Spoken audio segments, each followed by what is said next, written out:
One long-delayed access to information request contrasts the government's shameful lack of accommodation of the religious views of Canadian troops with the extreme lengths the Department of National Defence was willing to go to accommodate the religious views of Syrian refugees temporarily living on a military base.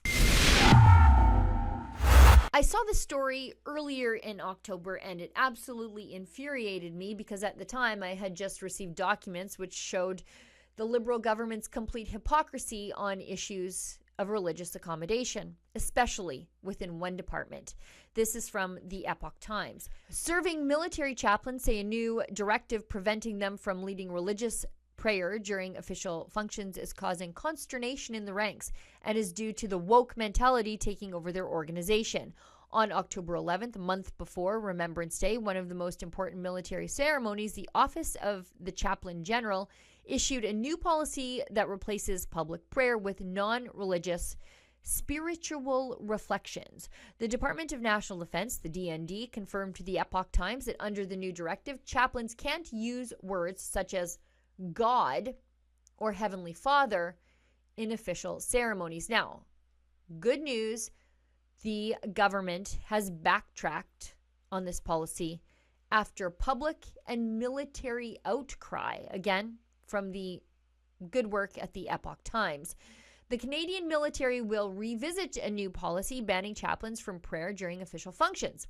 The Epoch Times has learned, and chaplains will now have the choice to pray at Remembrance Day ceremonies on November 11th. Oh, how tolerant of the government. Let's keep going. In an October 30th email seen by the Epoch Times, Chaplain General Brigadier General Guy Belisle told the chaplaincy he continues to support the, quote, spirit of the new directive, but leeway would be provided to chaplains following backlash. In light of the questions that have been raised concerning the new directive, any chaplain who participates in a Remembrance Day ceremony this year can propose a spiritual reflection or opt for the practice of recent years, which included the recitation of a preamble, wrote Brigadier General Belisle, adding that the language should still be inclusive. Oh, wow, he's permitting the chaplains to pray. Again, how tolerant. Now, 7.5 years ago, I filed for documents relating to the proposed mosque construction on Canadian Forces Base Meaford. But this was not a mosque for our soldiers. You'll recall they are routinely asking for more than Trudeau is willing to give them anyway. I was prepared to be killed in action. What I wasn't prepared for, Mr. Prime Minister, is Canada turning its back on me.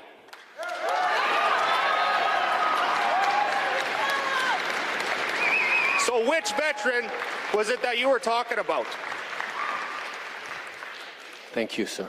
Thank you for your passion and your strength and being here today to share this justifiable frustration and anger with me and with all of us here. Thank you for having the courage to stand here, and thank you for listening to my answer. On a couple of elements you brought up.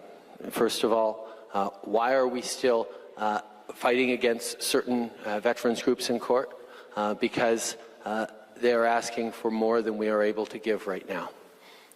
They are asking for more than we... Well, no. Hang on. You're asking for honest answers. No, this mosque would be for refugees housed on the base temporarily.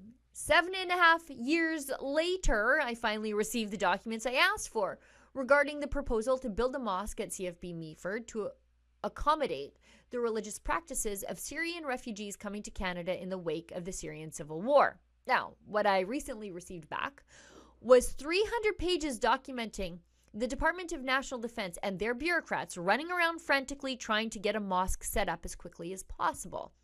We can even see that staffers initially wanted to use the base gym, but it was quickly pointed out that, actual troops would be using the gym.